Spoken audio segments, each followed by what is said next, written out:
Welcome to Fellowship Church Streetsville, and welcome to another sermon message.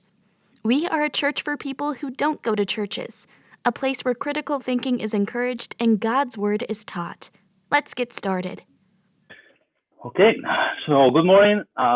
Today we are studying the book of Esther, and this is the first sermon of 3 or 4, okay, that we're gonna have about the book. And for the last months, I have been addressing the theme of teachability from different angles. Even Jamie has been doing it too, and we have been talking sometimes around the same things, but from different angles, right? So we have been talking about learning how to lead our hearts, how to live for today, how to overcome projection, the roadblocks that we face in life, in our journey. Um, last last time that I preached was about developing a lifestyle of teachability. And when I was thinking about, okay, David, what is next about this? What are you gonna preach about? The name of Esther came to my mind, like so fast, right? So quick. And if there is a Bible character that personalized kind of a lifestyle of teachability, it is Esther. And I'm sure that you know her story, right? Um, and I want to spend right a couple of Sundays, 3, 4, just learning about her and learning about her journey. Okay, among so many qualities that we will see that Esther had. Esther was a woman that she was open to advice and she was willing to act. Okay, that is something really important. That it is a combination that we have been kind of talking about, right? Being open to advice and not only that, not only listening but willing to act. And there is so much that we can learn from her story. And if you like stories with with drama, power, romance, intrigue, assassinations, a plot. The book of Esther, it is your book. It is like written for a TV movie or TV show or something like that. It is great. So today we will be just talking about kind of the foundation or some of the background, and we will look into some principles too. But today is gonna be kind of just um, studying the first and second chapter and setting kind of the basis of the book. Okay. Um, as you will see today, there are so many names that are so difficult to pronounce. Okay, so you will have to figure it out with my Spanish pronunciation what I'm saying, because not even me I will know how to say some some of the names, but we'll go for it. Okay, so let's talk a little bit about the background. Okay, let me see if I can.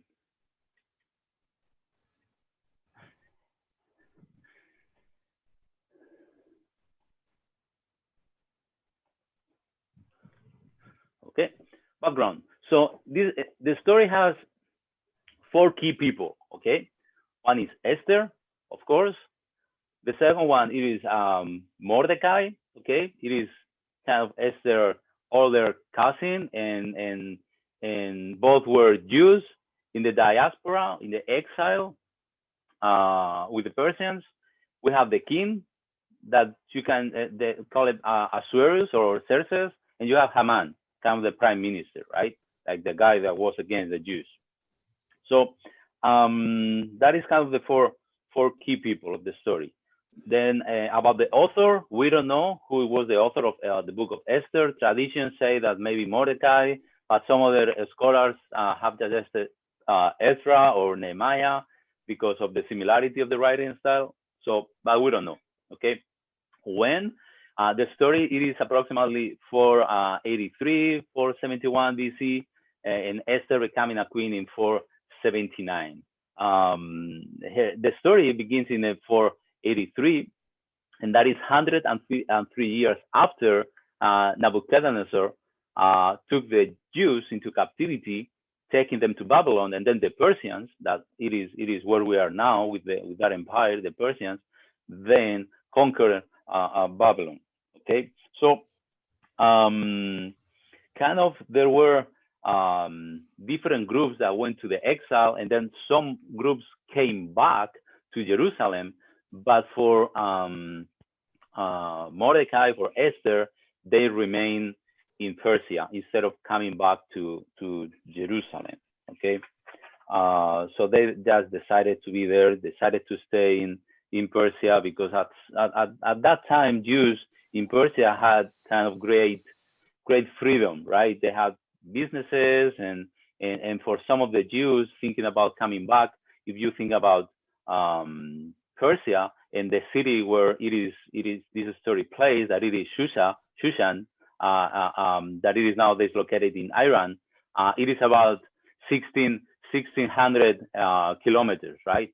So it was kind of a fearful, dangerous journey back to their homeland, right? So that some Jews, they just stay there, and that was the case of Esther and Mordecai. Okay, so what it takes place, not only that city, but specifically in the king's palace. Almost everything that is happening in the book is happening in that palace. Okay, so the story starts like this. It starts with the former queen, that it is Vasti, deposed. Okay, um, deposed because he refuses to obey an order from the king. Okay, and that before that happened, or in the meantime, that in the meanwhile that is happening, there is going on a big celebration, a big banquet. Okay, and it is a banquet that lasted 6 months.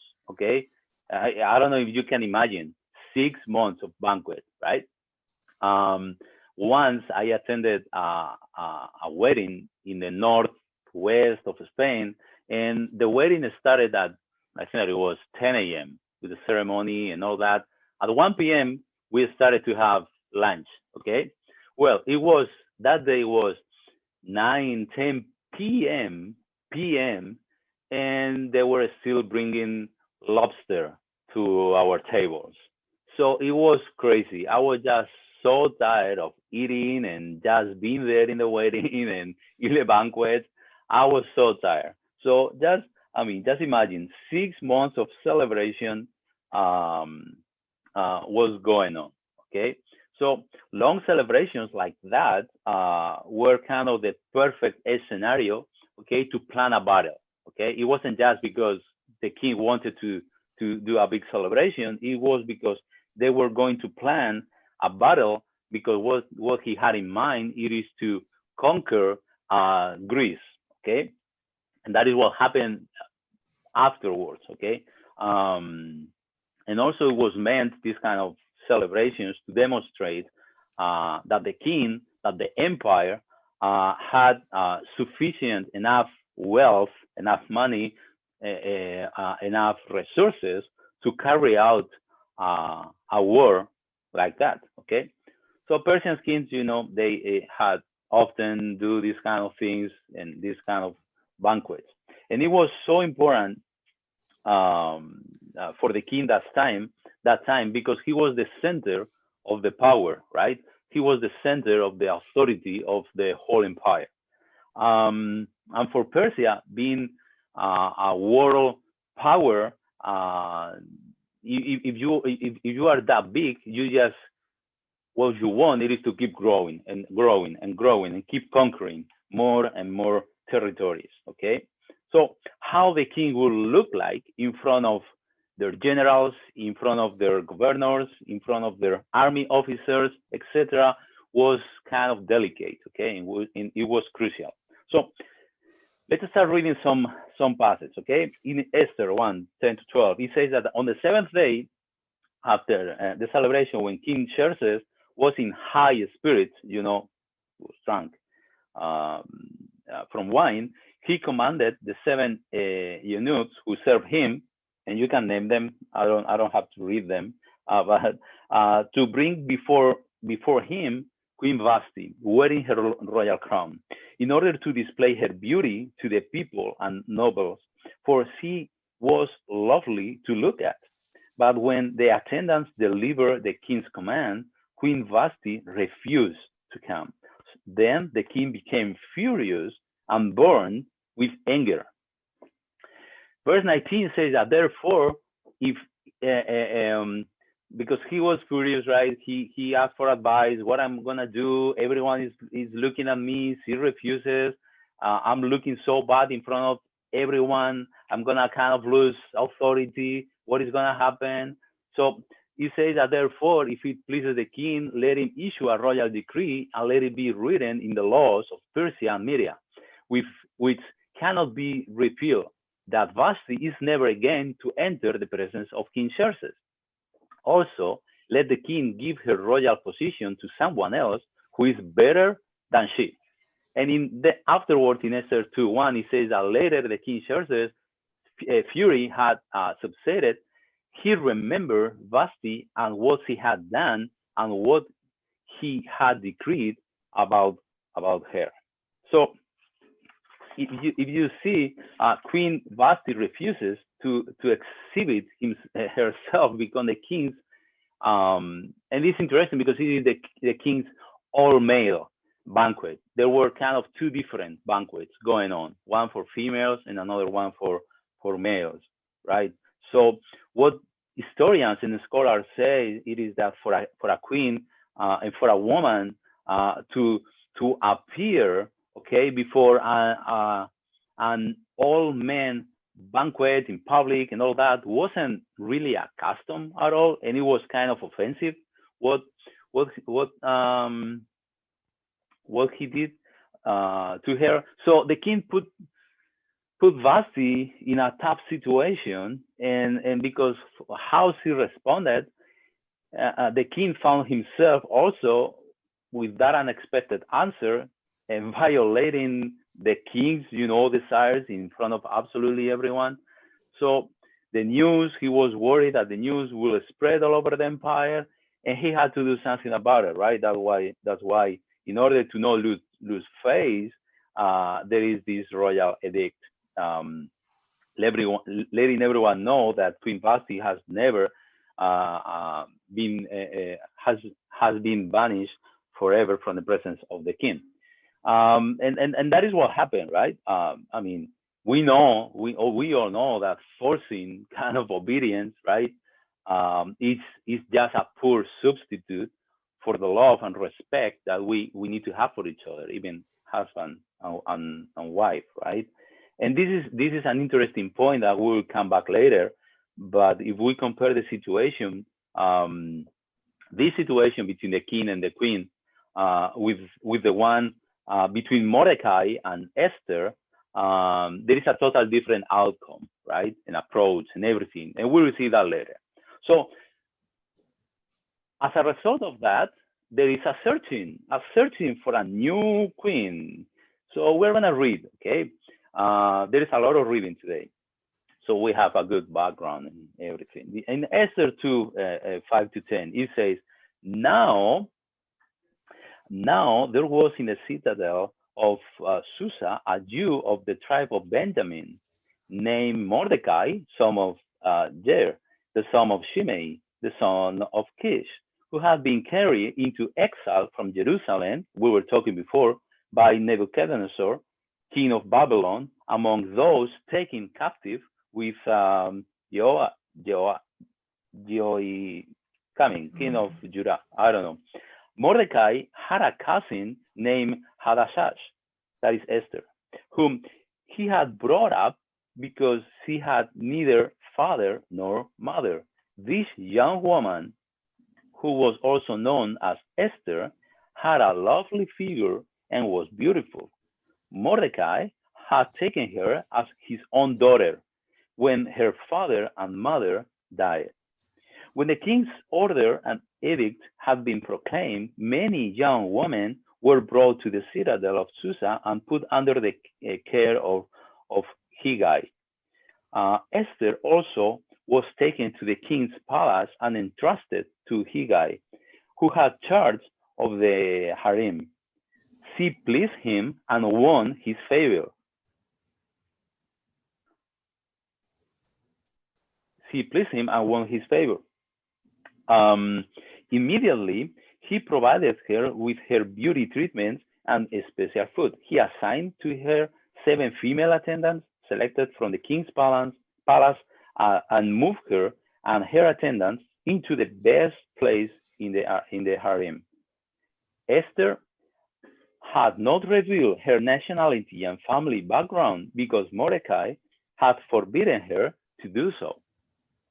Esther 2:15, 18, it says that when the turn came for Esther, the young woman Mordecai had adopted, the daughter of his uncle Abihail, to go to the king. And remember, when he says young woman, uh, um, um, more than probably, she probably would be around 15, 16 years old, okay, um, at that time.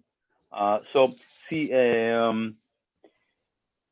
when the turn came for Esther, the young woman Mordecai had adopted, the daughter of his uncle Abihail, to go to the king, she asked for nothing other than what Hegai, the king's eunuch, who was in charge of the harem, suggested. And Esther won the favor of everyone who saw her. She was taken to King Xerxes in the royal residence in the 10th month, the month of Tebeth, in the 7th year of his reign. Now the king was attracted to Esther more than to any other of the other women, and she won his favor and approval more than any of the other virgins. So he set a royal crown on her head and made her queen instead of Basti. And the king gave a great banquet, Esther's banquet, for all his nobles and officials. He proclaimed a holiday throughout the provinces and distributed gifts with royal liberality. Good stuff. So, in this searching for a new queen, there is that Esther had a lovely figure, right? And it was beautiful. Somehow, um, God, and when the Bible, when the Scripture is saying, and it is kind of highlighting that Esther was beautiful and Esther was lovely, had a lovely figure. This is something important for God's purposes, right? And Esther had, in this sense, kind of God's favor, right? Also, she pleased Hegai and won his favor too, right? Then we found that Esther was teachable, right? Just following Mordecai's instructions, right? In any way, and then she won King's favor too. And and this is important, right, for everything that we're going to learn, because if once a concubine, if it's rejected, you might not see the king again in your life. So there are a lot of things that are happening here behind the scenes that sometimes we don't fully understand. But if you just imagine that Esther, if she didn't gain the favor of the king at that time, more than probably you don't see again the king in your whole life. More than probably, right? Because they had so many concubines and all that. So as we have been looking into the text in just 2 chapters and just a couple of verses here and there and all that, we can see already that Esther took into consideration Mordecai and Hegai, right? We can see kind of a pattern of someone who is truly teachable, who is truly open. And she was open to the advice of his cousin. It was like his father, right? Mordecai. And she was open to the advice of Hegai in order to make a kind of a big impression, a stunning impression, okay, before the king. So they thought, she thought that, hey, maybe they are right. Maybe what they are telling me, it is true. It is something that is going to help not only me, but help help my my you fellows, right? So she processed everything and she made a decision and she was willing to act, right? So she didn't avoid it. She faced her current present situation. And I think that it is kind of a, we can see this, it is a beautiful way of approaching life. Um, and I mean that for everyone who wants to really succeed kind of in life and move forward and make better decisions and growth and all that, that kind of mindset of teachability will affect for sure the course of your life. If we go back to the relationship between Mordecai and Esther, and and and we can see how different the outcome was if we compare it with the king queen kind of relationship, right? The king tried to force obedience of his wife on his wife instead of showing love and respect. However, Mordecai first thing that he did, first adopted his younger cousin, right? Esther, as he felt kind of responsible for her. Later, when she was drafted for the king, he continued advising her. Okay, and something that we will see later, or maybe you have read it already. But he was visiting the palace. Mordecai was visiting the palace to check how Esther was doing it. Okay, and there was kind of a real closeness relationship where the person of Mordecai didn't have he didn't have to force anything from Esther. Um, she just trusted him, right? He had been mentoring her kind of the whole life, and she developed that teachability spirit.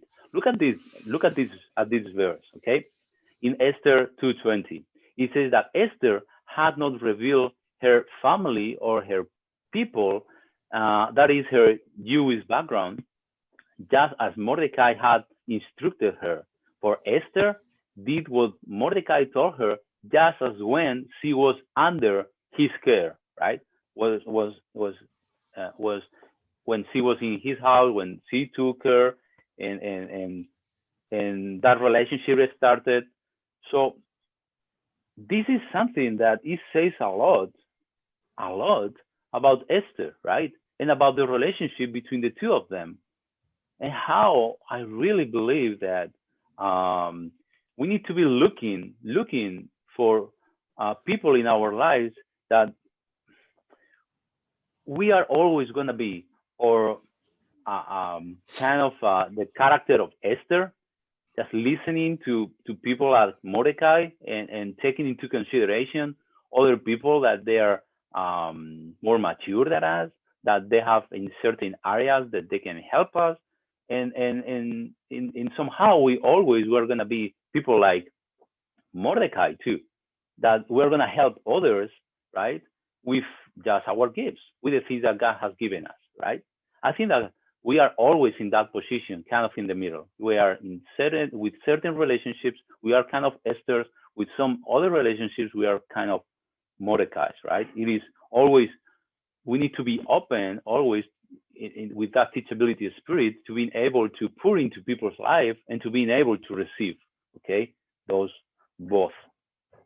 So another aspect that we can see from the beginning of the story is that Esther found favor, okay, in the list that were before there, is that she found favor everywhere, and with everyone. I mean, almost in every situation, right? And this is important because we find ourselves in front of a dilemma, right? And the dilemma is this: it is everything that is happening. It is just a matter of chance. It is a matter of, it is just a coincidence, or not, right? Because if if we approach life in a way that we think that it is just random coincidences and all that, um, I think that we're going to be struggling, and we're going to be struggling in many areas, even in the teachability area, right? Because we are just going to um, take it in a way that, okay, this is what is happening. I can do nothing about it. I can learn nothing about it, and things like that. Um, when when we had the opportunity to move here to Canada, it was interesting how um, everything worked out, right? And for instance, when you see here Esther and her story, and you see that, I mean, that she was beautiful, that she gained favor, that God put her under Mordecai. Uh, that, I mean, that among all the empire of Persia, among all the empire, she was the one chosen. She was the one, not other one. Um, and so on and on. When we're going to be reading it for and looking at the book, we're going to be seeing more and more stuff like that, right? So even when we think about our lives, our own lives, um, we think that everything are just coincidences. um, I think that we're gonna be struggling. When we moved here to Canada, right? When there was that big crisis, and I was working in a company, and we agreed to end terms, and I get a compensation.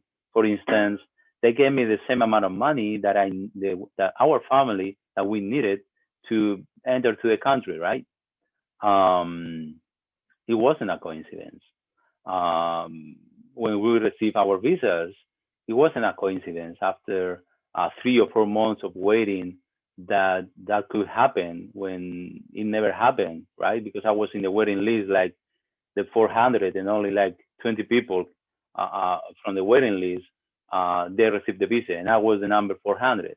Um, um, I don't know, coming here and not only serving within the church, but with the sports ministry and all that, and being a basketball coach and all that in Spain, and helping with the same even ministry there, and then coming here and meeting someone. And there are so many things in our lives that if we take those as as just random coincidence, we're gonna miss um, so many points and things that God has for us. It is what I'm trying to say, because I really believe that God has a purpose for the situations in which He places us. Okay, and we can see here, and sometimes it is a very specific thing, like for Esther.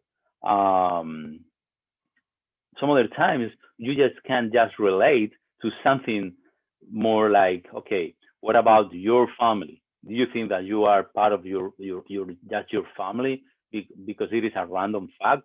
It is just because um, I don't know. It is because there is some chaos here and raining in my life, and even the job that I am part of right now, things like that. God has a purpose for the situations in which He places us, right? And and and I'm afraid that sometimes we are not open to those situations, as Esther was open, and even Mordecai were open, right?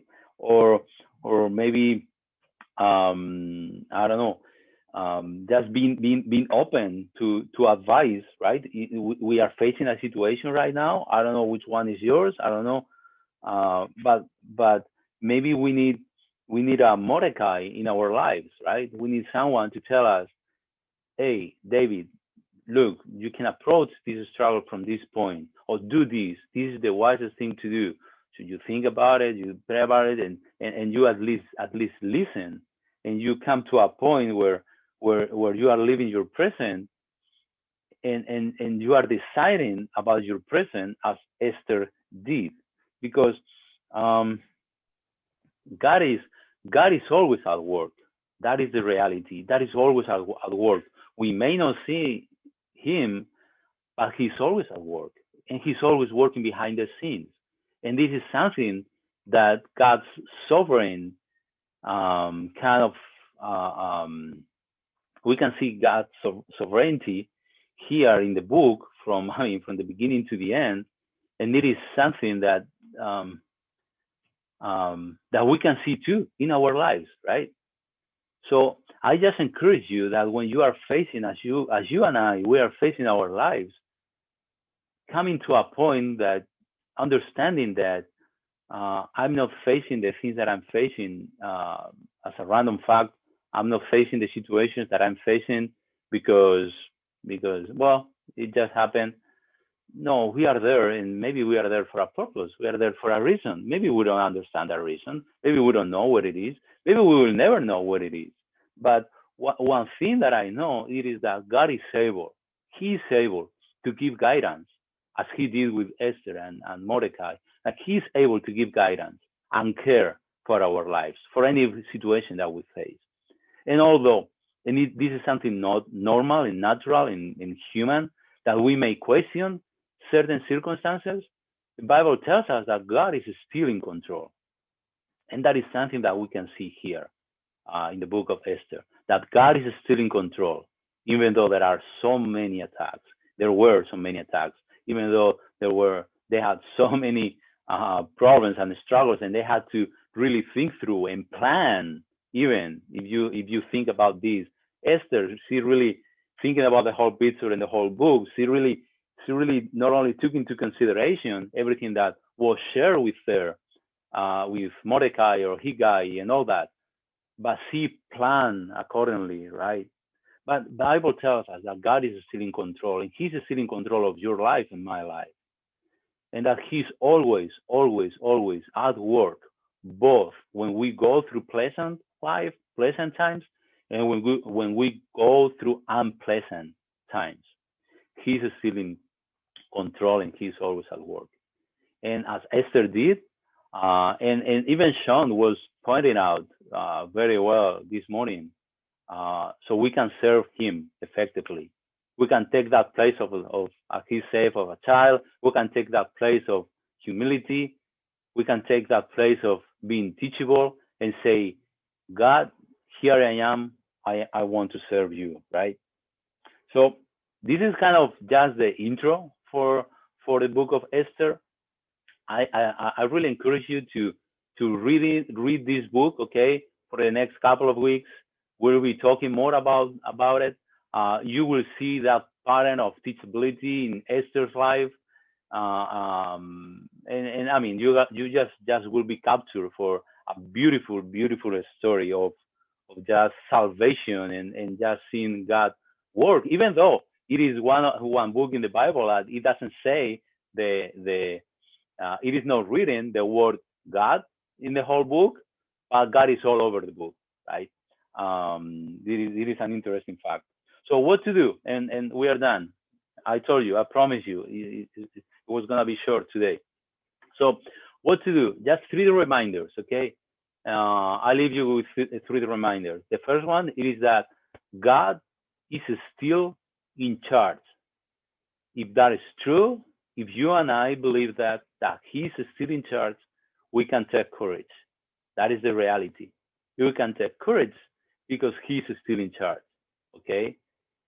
So I just encourage you to come before God and not only telling Him that you really believe that He's still in control, but allowing Him to be in charge of your life.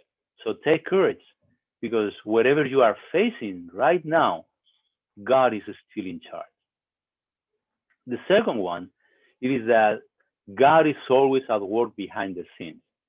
And I'm sure that you have examples of this in your life that you really didn't know what was going on, that out of the blue something happened, and you started to understand and say, wow, oh yeah, this okay, this happened because of that. And now I can understand when I look back why God you brought me here, right?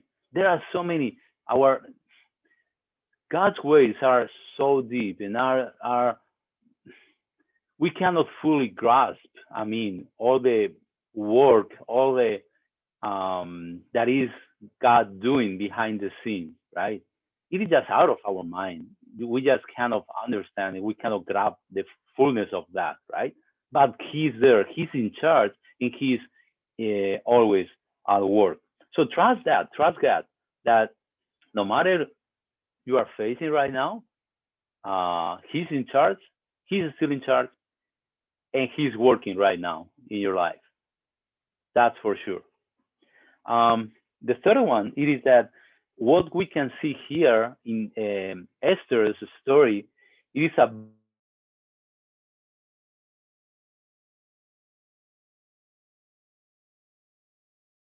beautiful thing that it is just uses God's purposes with God's purposes. Sometimes we just try to do our own thing, and Sean was talking about that today. But we just try to do our own thing and tell God, God bless what I'm doing, right? Instead of going back to the Lord and saying to Him, God, what do you want me to do? Is there um, any situation that I'm facing right now that you have placed me that you want to use me?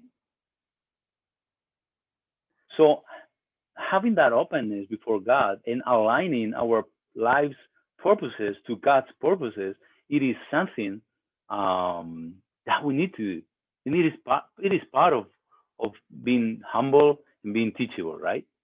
So I just leave you with those three, okay? Um, and let me pray, and we are done for today, okay?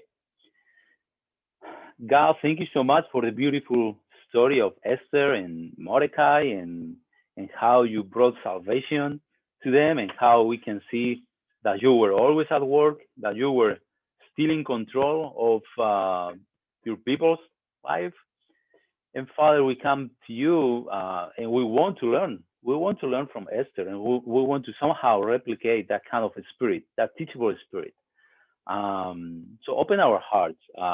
Help us to understand our current situations, the places where you have put us, Father, and where we are, and help us to face our that present life with you, Father. So I don't know, just help us to understand everything that we are facing, and we want to do it in a way that it brings honor to you. It brings kind of somehow, I don't know, your kingdom hopefully will be affected, Father, for good. So, Father, just open our hearts, open our minds to you, to our situations, to everything that we are facing. We tell you that we love you, Father, so much. And we tell you that we trust you, that we know that you are still in control. Even though there is a craziness happening in our world, we know that you are still in control, that there is nothing that is taking you by surprise, Father. And that you are working behind the scenes. And there are some times that we can see it so openly how you work, but when that is not happening, we still trust you that you are working behind the scenes, Father. And we tell you that we love you. We're going to keep taking a step of faith, and we're going to be keep taking chances, Father, with you. We love you so much. And Father, I just this morning, also I just want to pray for Yvonne. I just want to pray for Rutan. I just want to pray that you can bring some comfort to their hearts, that you can bring some healing to their souls as they are facing, Father, a tough, very difficult situation. But I pray, Father, that you are able to bring that peace and that comfort that is overwhelming, that it is something that they can just understand, that they can see the love that their brothers and sisters in faith they have for them. So, Father, just bring that comfort, that love, not only to them, but to their families too, Father. We pray everything in your name. Amen. Thank you for listening to this message. If you enjoyed it, feel free to reach out to us via our website, fellowshipgta.ca. And our Facebook page links are in the description below. Help us out by liking, subscribing, and commenting down below and sharing this video with your friends and family. We hope to see you again for another video here at Fellowship Church Streetsville.